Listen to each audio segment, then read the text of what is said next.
Ladies, happy Thursday. Chic and Pat Powers here. I'm outside and I got my organic spinach and pineapple juice.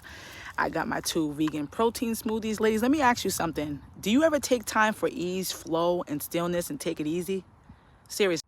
I have more joy than ever in my life. I've always been a very positive, happy, free spirit, creative, outgoing person. But when you go through life situations or relationships or anything that truly has taken away something from you, you have to ask yourself, instead of blaming, instead of being a victim, instead of thinking something's happening to you, look at how you can take accountability. Look at what you need in this season.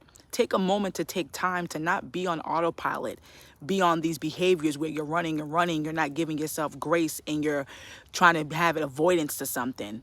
It's hard when you start really facing your uncomfortable spaces, but it set me free. Some of us really need to face these uncomfortable experiences we went through mentally, emotionally, spiritually, physically, and sexually.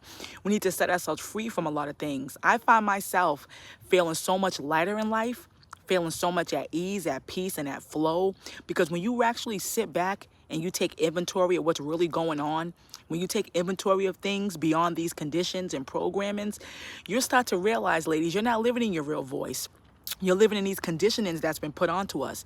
You're not showing up as a natural you. You're not speaking up for yourselves. You think you don't have the power. You think because of your experiences, you can no longer feel free again, get back to your workouts, your joys, your passions, or intentions. But before you get all that in your mind, have you taken time to realize what your uncomfortable situations or spaces have done to you? Have you truly taken the time to create a self-care routine? Have you truly taken the time to write everything out and process it so you can get out the agitation, the irritability, the bitterness, the unforgiveness, the hardness in your heart and your spirit, and that aggressive behavior?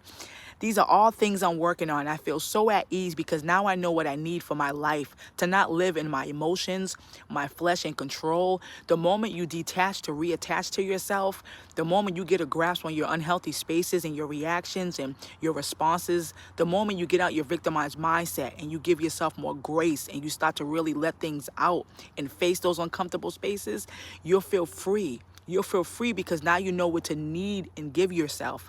Now you know how to react and respond in life. Now you know how to react to uncomfortable things, uncomfortable situations, even uncomfortable feelings that come up in our bodies, ladies, that we react to. Now I don't react to it. I let it sit there and I ponder on it and I take a mindful intake. I refuse to live my life in the ego, flesh, emotions, and control and in these conditions. It's time to take time for yourself, your self-care, your prayer life, your stillness, your ease, your flow, your own space. What are you here for and what are your true intentions? So the days and, uncomfortable things you go through don't take a good toll on you because you have a passion and true intention for different areas of your life.